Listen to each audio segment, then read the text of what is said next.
Good morning. आज हम त्रिविध रोग विशेष विज्ञानम टॉपिक पढ़ने जा रहे हैं। श्लोका नंबर 3। त्रिविध खलु रोग विशेष विज्ञानम भवति तद्यथा आप्तोपदेशः प्रत्यक्षम अनुमानम च इति। रोग विशेष विज्ञान मतलब रोग को जानने के लिए, रोग के नॉलेज के लिए जो 3 साधन है उसे बोला गया है। आप्तोपदेश प्रत्यक्षम अनुमानम च इति। तो इसके बाद पहले देखते हैं आप्तोपदेश। पहले आप्तोपदेश की डेफिनेशन देखते हैं। तत्र आप्तोपदेशो नाम आप्त वचनम। तो आप्तोपदेश की ये सिंगल लाइन की डेफिनेशन है और आपने तीसरे शनि अध्याय में जो वहाँ पे पढ़ी है, रजस्तमोप्याम निर्मुक्ता तपोज्ञान, वो भी आप्तोपदेश की डेफिनेशन है। अगर आप्तोपदेश 5 मार्क्स के लिए आ जाए तो आप उसमें ये डेफिनेशन भी आप ऐड कर सकते हो। तो आप्तोपदेश नाम आप्त वचनम मतलब आप्त के वचनों को ही आप्तोपदेश बोला जाता है। तो इसके बाद हमें देखना होगा कि आप्त वचन मतलब आप्तोपदेश है, तो व्हाट इज आप्त। तो अगर आप्त के लिए शॉर्ट आंसर क्वेश्चन आ जाए तो हमें ये आगे का पार्ट लिखना होगा। आप्ता ही अवितर्क स्मृति विभाग विद। अवितर्क मतलब उनका जो नॉलेज है, उनका ज्ञान है, वो तर्क के ऊपर आधारित नहीं होता, वो रियल होता है, इसलिए यहाँ पे वर्ड आया अवितर्क। वितर्क मतलब विशेष तर्क, विशेष तर्क के आधार पर ना किया हुआ नॉलेज। दूसरा है स्मृति विभाग विद, मतलब वो स्मृति से भी नॉलेज नहीं है, स्मृति से भी अलग है, इसलिए यहाँ पे विभाग विद। विभाग मतलब अलग, मतलब स्मृति से भी ये भिन्न नॉलेज है। निष्प्रीति उपताप दर्शिनस्य, उनका किसी भी चीज़ के लिए उनको प्रीति नहीं होती, मतलब आसक्ति नहीं होती। और उपताप मतलब उनको किसी भी चीज़ के लिए द्वेष भी नहीं होता। तो आप्त का ये सबसे इम्पोर्टेंट कैरेक्टरिस्टिक है, निष्प्रीति उपताप दर्शिनस्य। और टीचर को भी ऐसा ही होना चाहिए, किसी एक पर्टिकुलर स्टूडेंट के ऊपर प्रीति दिखाना और किसी पर्टिकुलर स्टूडेंट के ऊपर उसका द्वेष करना। तो यहाँ पे ये एक टीचर का भी कैरेक्टरिस्टिक है, निष्प्रीति उपताप दर्शिनश्च। तेषाम एवं गुणयोगादि वचनम तत्प्रमाणम। तो इन सारे गुणों से युक्त होने से आप्तों का वचन ही हमारे लिए प्रमाण होता है। और तो ये आप्तों का वचन प्रमाण हो गया, तो अप्रमाण क्या है? तो अप्रमाण है अप्रमाणम पुनः मत्त उन्मत्त मूर्ख रक्त दुष्ट अदुष्ट वचनम इति। यहाँ पे अनुरक्त शब्द है, मूर्ख अनुरक्त। तो मूर्ख व्यक्ति ने किया हुआ, मत्त व्यक्ति ने, दुष्ट अनुरक्त व्यक्तियों ने कहा हुआ जो वचन है उसे हम अप्रमाण बोलेंगे। तो आप्त के लिए अगर शॉर्ट आंसर क्वेश्चन लिखना है तो आपको बस सेकेंड लाइन लिखनी है, आप्ता ही अवितर्क स्मृति विभागविद निष्प्रीति उपतापदर्शिनश्च तेषाम एव गुणयोगादि वचनम तत्प्रमाणम। तो इनका वचन ही हमारे लिए प्रमाण है। तो यहाँ तक हमने देखा आप्त की डेफिनेशन और आप्तोपदेश की डेफिनेशन। इसके बाद हम देखेंगे प्रत्यक्ष प्रमाण की डेफिनेशन। तो प्रत्यक्ष प्रमाण की भी डेफिनेशन हमने तीसरे शनि अध्याय में पढ़ी है। आत्मेन्द्रिय मनोअर्थानां सन्निकर्षात् प्रवर्तते व्यक्ताद्वया बुद्धि ही प्रत्यक्षं सा निरुच्यते। तो यह सिंगल लाइन की डेफिनेशन है। प्रत्यक्षं तु खलु तद् यत् स्वयं इंद्रियैः मनसा च उपलभ्यते। अपनी इंद्रियों को और मन के द्वारा जो ज्ञान प्राप्त किया जाता है उसे प्रत्यक्ष बोला जाता है। तो इसके अगेन 2 टाइप्स है, बाह्य प्रत्यक्ष और आभ्यंतर प्रत्यक्ष। तो इंद्रियों से जो ज्ञान ग्रहण होगा उसे बोलेंगे बाह्य प्रत्यक्ष, और मन से जो होगा उसे बोलेंगे आभ्यंतर प्रत्यक्ष। तो बाह्य प्रत्यक्ष में सारे ये जो श्रोत्र त्वक चक्षु आदि से जो आपको ज्ञान होगा वो सारे एग्जाम्पल्स आएंगे। और अभ्यंतर प्रत्यक्ष में द्वेष, प्रेम, मत्सर, राग इत्यादि अभ्यंतर प्रत्यक्ष में आएंगे, क्योंकि अभ्यंतर प्रत्यक्ष में सिर्फ मन को ज्ञान होता है, उसके लिए इंद्रियों की आवश्यकता नहीं होती। तो ये पदार्थ के लिए भी ये आप लिख सकते हैं, जो रिपीटर्स लोग हैं वो। इसके बाद देखते हैं अनुमान की व्याख्या। अनुमानम खलु तर्को युक्ति अपेक्षा। तो अनुमान की डेफिनेशन हमने पहले तीसरे शनि में देखी है, तो यहाँ पे भी एक एक्स्ट्रा डेफिनेशन बताई गई है कि अनुमान एक तर्क है। हमें पता है क्योंकि हमने एक तर्क लगाया था, यत्र यत्र धूमः तत्र तत्र अग्नि, जहाँ पे धुआं दिखेगा वहाँ पे अग्नि डेफिनेटली होगा। तो ये हमने तर्क से जाना, इसलिए तर्क, अनुमान तर्क की और युक्ति की अपेक्षा करता है। अनुमान उस तर्क को कहते हैं जो युक्ति की अपेक्षा रखता है। यहाँ पे युक्ति प्रमाण ऐसे नहीं लेना है एग्जैक्ट, ये अनुमान की डेफिनेशन है, बस यहाँ पे युक्ति का उपयोग किया गया है। हमने युक्ति के कुछ एग्जाम्पल देखे थे। षड धातु संयोगात गर्भ, जलकर्षण बीज ऋतु संयोगात सस्य, मतलब ये एग्जाम्पल युक्ति का है, लेकिन यहाँ पे हमने एक तर्क ही लगाया है, इसलिए अनुमान तर्क, अनुमान का जो तर्क है वो युक्ति की अपेक्षा करता है। इसके बाद नेक्स्ट देखते हैं। तो ये जो अध्याय है वो रोग के विशेष ज्ञान के लिए अधिकृत करके लिखा गया, इसलिए इस अध्याय का नाम है त्रिविध रोग विशेष विज्ञानीय। तो यहाँ पे सीधा उन्होंने पॉइंट बताया है कि इस अध्याय का जो अधिकरण है क्या है, त्रिविधेन खलु अनेन ज्ञान समुदायेन। तो हमने जो देखे प्रत्यक्ष, अनुमान, आप्तोपदेश, तो ये ज्ञान समुदाय है, क्योंकि उससे हम आगे रोगी की परीक्षा करेंगे। पूर्वम परीक्षम रोगम सर्वथा, तो सबसे पहले ये तीनों ज्ञान समुदायों से, मतलब प्रत्यक्ष, अनुमान और आप्तोपदेश के द्वारा पूर्व मतलब पहले ही रोग की परीक्षा करके, सर्वथा मतलब संपूर्ण रूप से परीक्षा करके, सर्वम अतः उत्तर कालम परीक्षा करने के बाद, अध्यवसानम परीक्षा करने के बाद आपको जो ज्ञान प्राप्त होगा वो अदोष युक्त रहेगा, अदोषम भवति मतलब वो निर्दोष रहेगा, और न ही ज्ञान अवयवेन कृत्स्ने नये ज्ञानम उत्पद्यते। कृत्स्न मतलब संपूर्ण ज्ञान होना, और ज्ञान अवयव मतलब ज्ञान के किसी एक पार्ट का नॉलेज होना। तो यहाँ पे एक वर्ड बहुत ही इम्पोर्टेंट है कि कुछ लोग ऐसा बोलते हैं कि उनको थोड़ा सा भी नॉलेज हुआ तो उन्हें लगता है कि मुझे पूरा सब कुछ आ गया, सब कुछ नॉलेज मेरे को आ गया। तो ये क्या हुआ कि आपको ज्ञान के अवयव से आप ऐसा समझ लेते हो कि आपको कृत्स्न ज्ञान हो गया, संपूर्ण ज्ञान हो गया। तो ऐसा बिल्कुल नहीं करना चाहिए। ज्ञान के किसी एक अंश का ज्ञान होने के बाद संपूर्ण विषय का ज्ञान हो गया, ऐसा नहीं होता है। मतलब आपको संपूर्ण नॉलेज लेना चाहिए। ऐसा सेम सेंटेंस अगेन विमान स्थान के 7वें अध्याय में आएगा, तो वहाँ पे आपको वो अगेन रिपीट देखना है। इसके बाद देखते हैं त्रिविधेतु अस्मिन् ज्ञान समुदाये पूर्वम आप्तोपदेशात् ज्ञानम। तो ये जो तीन ज्ञान समुदाय है, प्रत्यक्ष, अनुमान और आप्तोपदेश, तो उससे हम रोगी की परीक्षा करने जा रहे हैं। तो सबसे पहले क्या करना है, इन तीनों में से सबसे पहले आपको आप्तोपदेश का ज्ञान होना चाहिए, दैट इज पूर्वम मतलब सबसे पहले, आप्तोपदेश ज्ञानम सबसे पहले आप्तोपदेश को जान लो।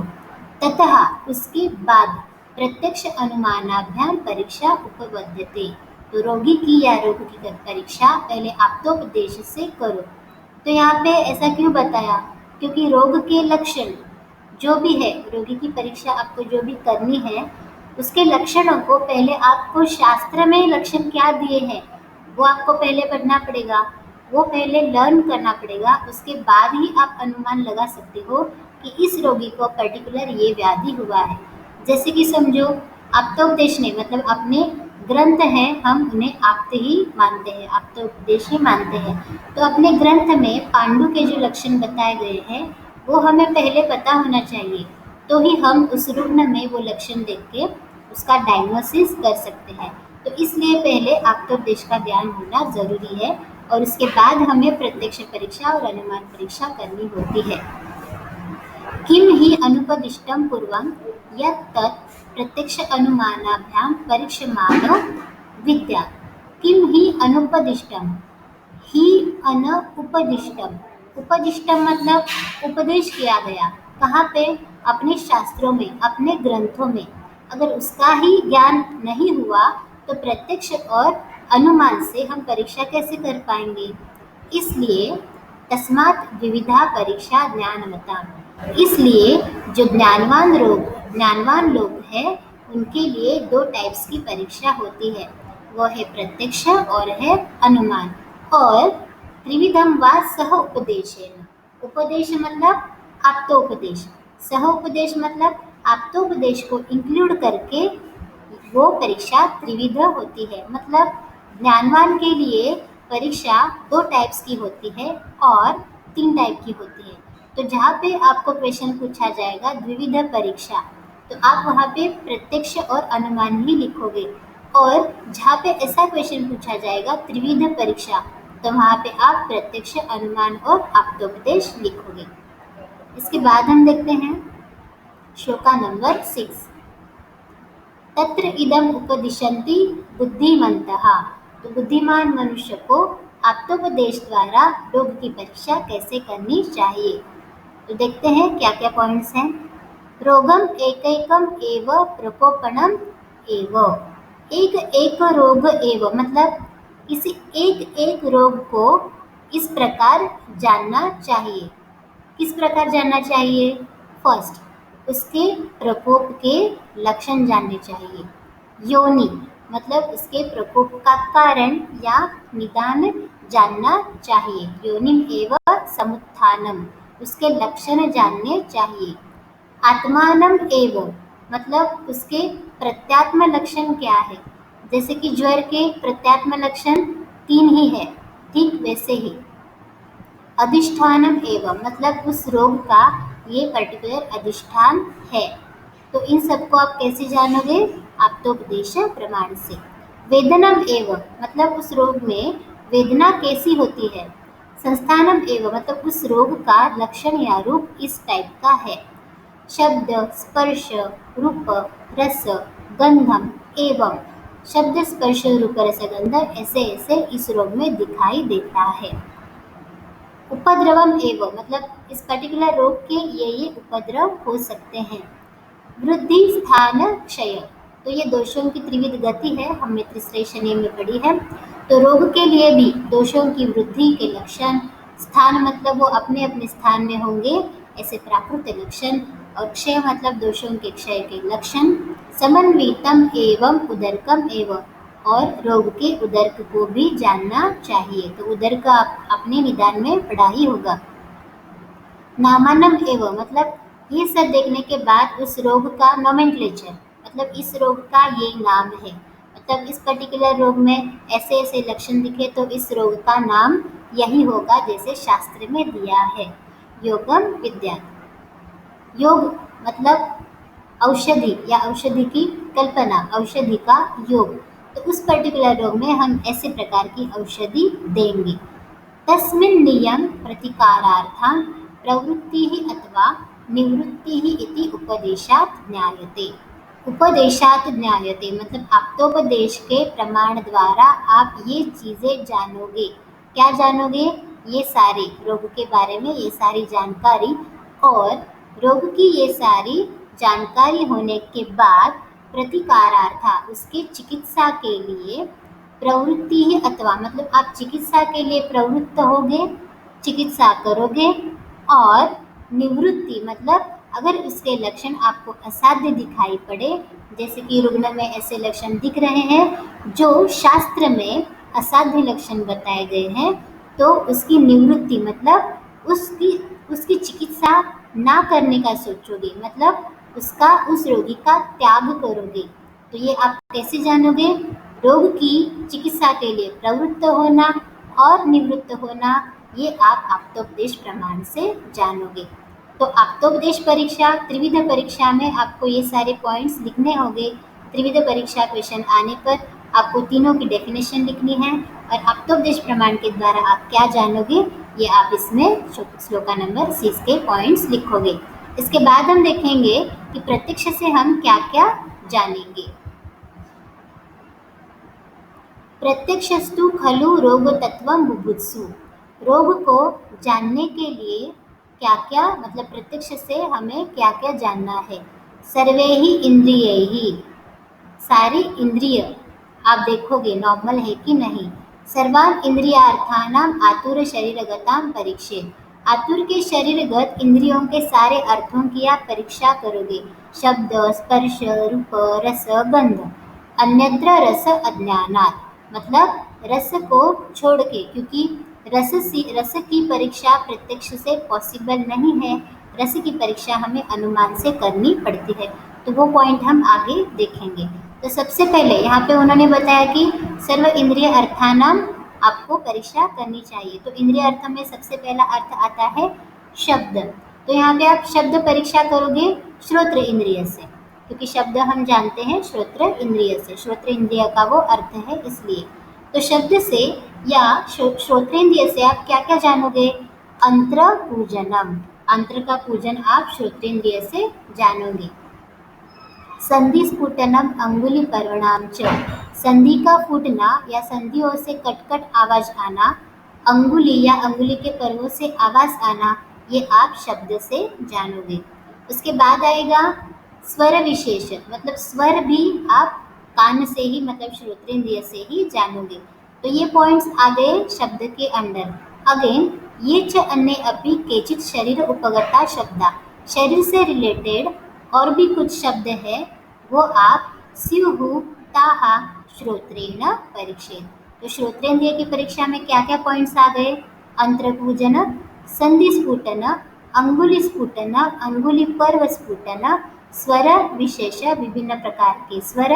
तो स्वर पॉइंट हम इंद्रिय स्थान में देखेंगे कि प्राकृत स्वर क्या है, विकृत स्वर क्या है, वो इंद्रिय स्थान में क्लियर हो जाएगा। और अन्य भी शरीर से रिलेटेड जो कुछ शब्द है इन सब की परीक्षा हम श्रोत्रेंद्रिय से करेंगे।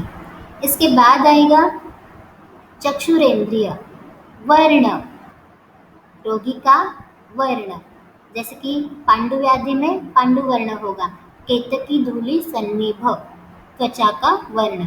जस्ट एग्जाम्पल बताया।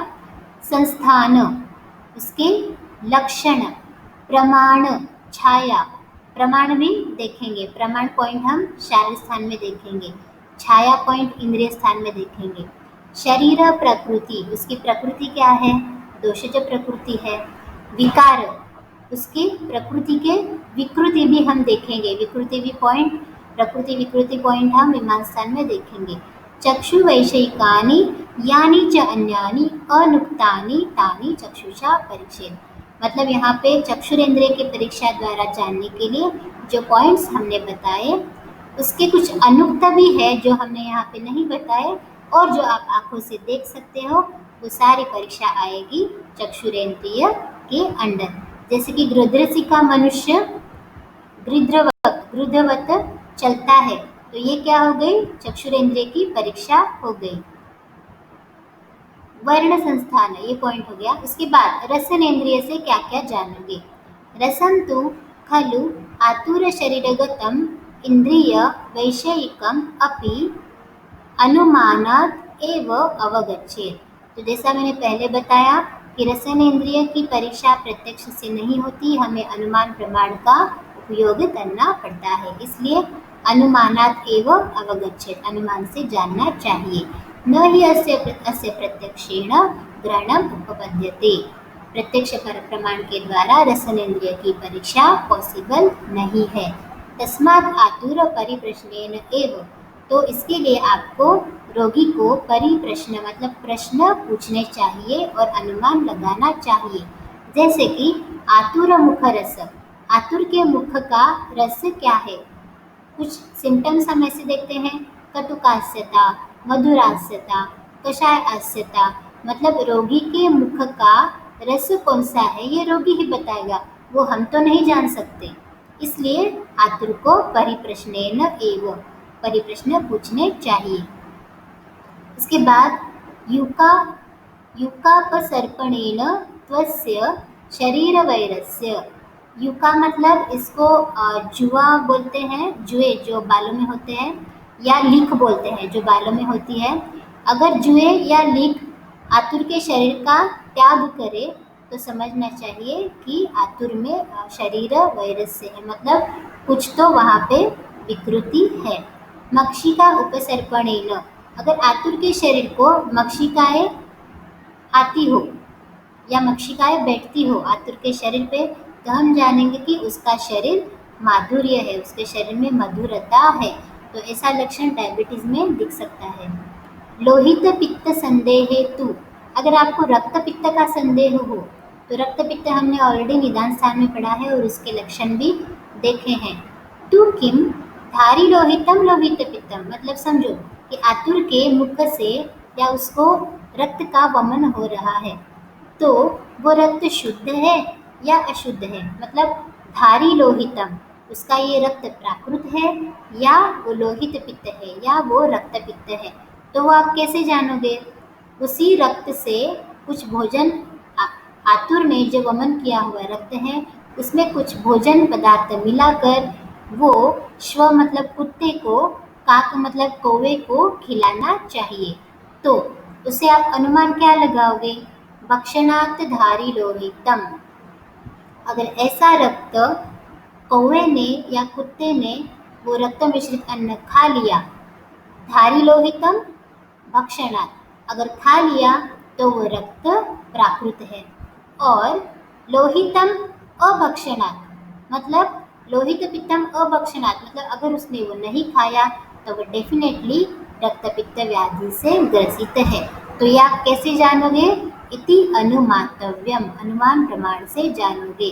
एवं अन्यान अपि आतुर शरीरगतान रसानम अनुमिमित, और भी कुछ आतुर शरीरगत ऐसे जो लक्षण है वो हम अनुमान से, रसनेन्द्रिय से रिलेटेड जो लक्षण है वो हम अनुमान से जान सकते हैं। जैसे कि और एक एग्जाम्पल है कि रोगी ने मूत्र त्याग किया और उस मूत्र के ऊपर अगर चींटियां आ गई तो हम ऐसा समझते हैं कि उसको मधुमेह हो गया है। तो ये भी उसका और एक एग्जाम्पल है।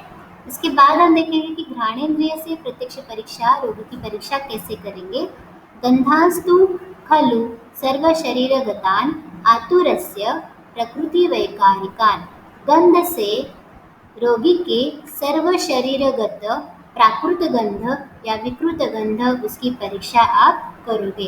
कुछ लक्षण हमने ऐसे देखे हैं कि आमगंधी लोहित पित्त, तो ऐसे कुछ लक्षण है, तो उसको आप घ्राणेन्द्रिय की परीक्षा से, घ्राणेन्द्रिय से जान सकते हो। और लास्ट है स्पर्शनेन्द्रिय से प्रत्यक्ष परीक्षा।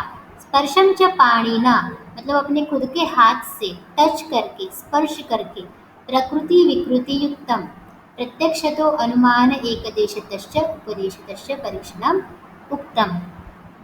तो इससे स्पर्शनेन्द्रिय से हम टच करके, जैसे कि बॉडी का टेम्परेचर है हम हाथ से टच करके ही देखते हैं, तो प्रकृति या विकृति की परीक्षा आप इस तरह स्पर्शनेन्द्रिय से कर सकते हो। तो पाल्पेशन परकशन भी स्पर्शनेन्द्रिय के अंडर आता है, अगर आपको एक्स्ट्रा पॉइंट लिखना हो तो।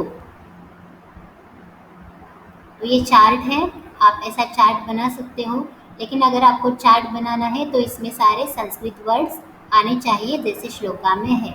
हिंदी में बिल्कुल नहीं लिखना है, संस्कृत में लिखना है, और इसका डिस्क्रिप्शन आप एग्जाम में इंग्लिश में लिख सकते हो। इसके बाद है अनुमान ज्ञेय भाव, तो हम नेक्स्ट लेक्चर में देखेंगे। ये अनुमान ज्ञेय भाव आपको एज इट इज सारे के सारे बाय हार्ट करने हैं।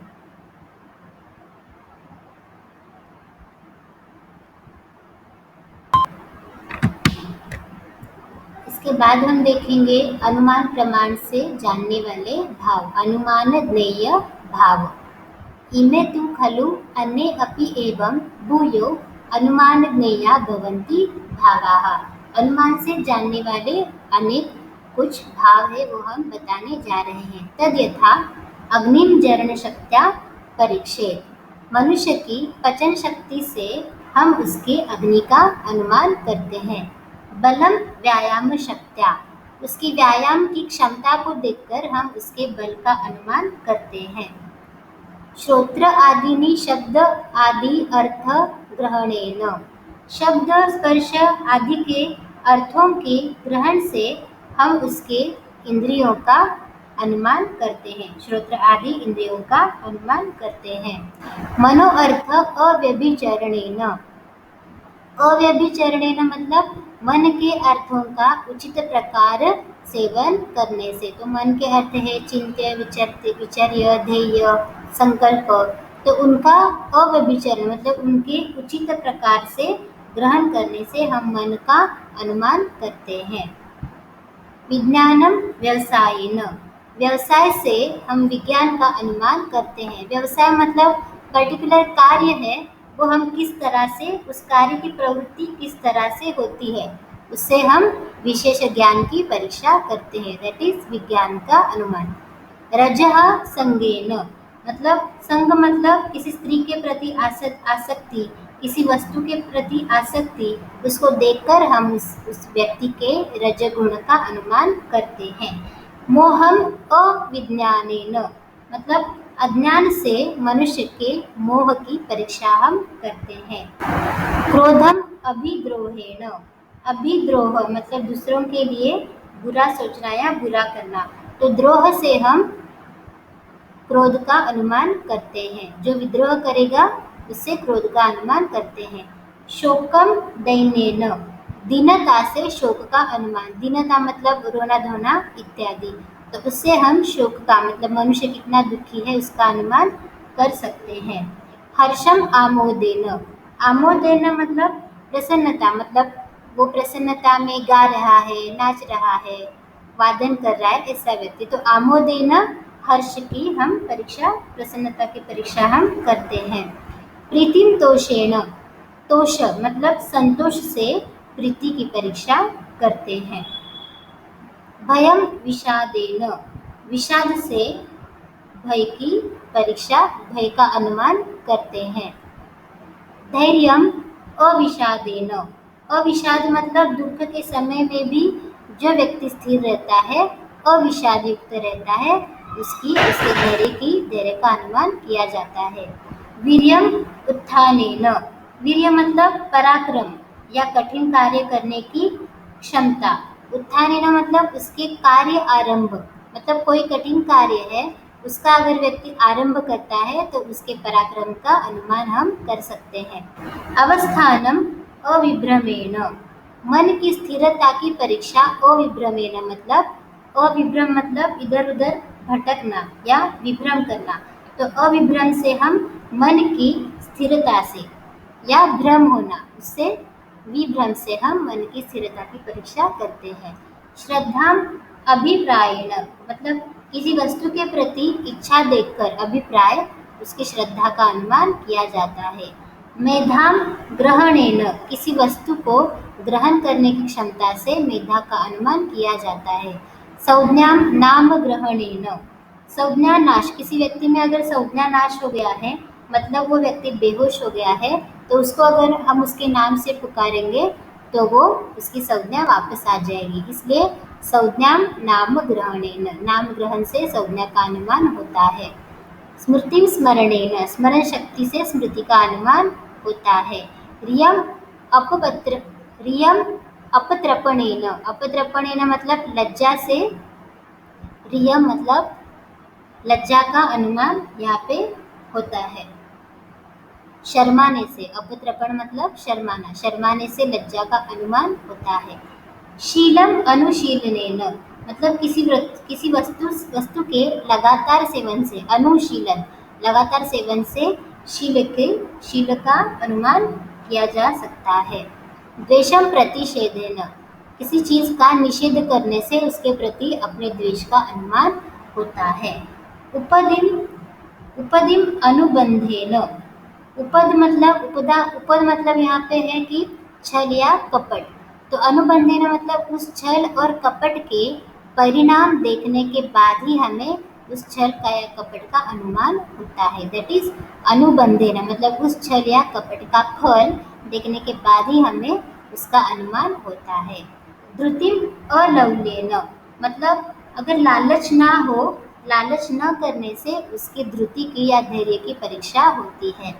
वशताम विधेयतया, मतलब जो व्यक्ति आज्ञा का पालन करता है वही अपने वश में रहता है। That is वशताम विधेयतया। विधेयतया मतलब आज्ञा का पालन करने वाला। वयो भक्ति सात्म्यवादी समुत्थानानि काल देश उपशय वेदना विशेषेण। तो वय का अनुमान कैसे करोगे? काल से, मतलब जन्म से कितना काल हुआ है उससे। भक्ति का अनुमान कैसे करोगे? देश से, वो कौन से देश में जन्मा है उससे हम इसकी भक्ति मतलब उसकी रुचि का अनुमान करेंगे। और सातवें का अनुमान हम करेंगे उपशय से। व्याधि का अनुमान हम करेंगे वेदना विशेष से। व्याधि समुत्थानानि वेदना विशेषेण। गुणलिंगम व्याधि उपशय अनुपशयाभ्याम परीक्षित। कुछ व्याधि ऐसे होते हैं जिसके लक्षण हमें ठीक तरह से समझते नहीं है, तो वो गूढ़ लिंग होते हैं। तो ऐसी व्याधि का अनुमान हम उपशय या अनुपशय देखकर ही करते हैं। मतलब पर्टिकुलर चीज़ें सेवन करने से उसको उपशय मिलता है, पर्टिकुलर चीज़ें सेवन करने से उसको अनुपशय मिलता है, तो उसका अनुमान हम लगा सकते हैं। इसके बाद दोष प्रमाण विशेषम अपचार विशेषण। अपचार से या अपत्य आहार विहार से उसके दोष के प्रमाण का अनुमान, या दोष ज़्यादा है कम है उसका हम अनुमान कर सकते हैं। आयुषः क्षयम अरिष्टैहि, अरिष्टों को देखकर हम आयु के क्षय का या आयु के क्षीण होने का अनुमान करते हैं। उपस्थित श्रेयस्त्वम कल्याण अभिनिवेशेन। कल्याण अभिनिवेशेन मतलब कल्याणकारी या सुखकारक हितकारक आहार विहार का सेवन देखकर हम उससे कल्याण का या उपस्थित श्रेय कल्याण का अनुमान करते हैं।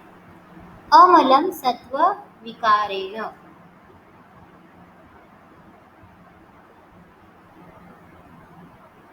सत्व अविकारेण मतलब मन का विकार रहित होना, उससे हम अमल से मतलब मन की निर्मलता से अनुमान करते हैं।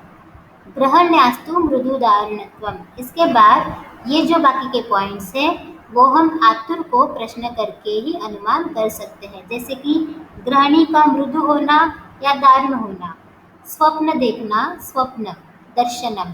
अभिप्रायम मतलब उसको क्या प्रिय है क्या प्रिय नहीं है। और द्विष्ट अद्विष्ट मतलब उसको किसका द्वेष है या कोई चीज़ प्रिय है।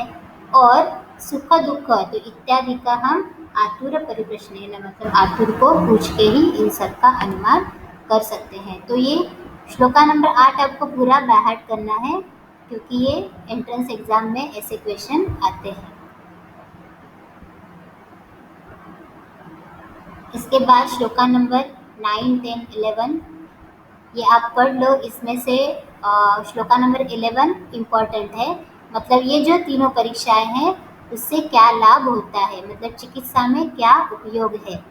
कार्य तत्व विशेषज्ञ प्रतिपत्तौ न मुह्यति, मतलब जो मनुष्य कार्य या चिकित्सा क्या करनी है और रोगी में क्या लक्षण है इसको जानता है, वो न मुह्यति मतलब चिकित्सा में वो अमोहग्रस्त होकर चिकित्सा के फल उसे मिल जाते हैं।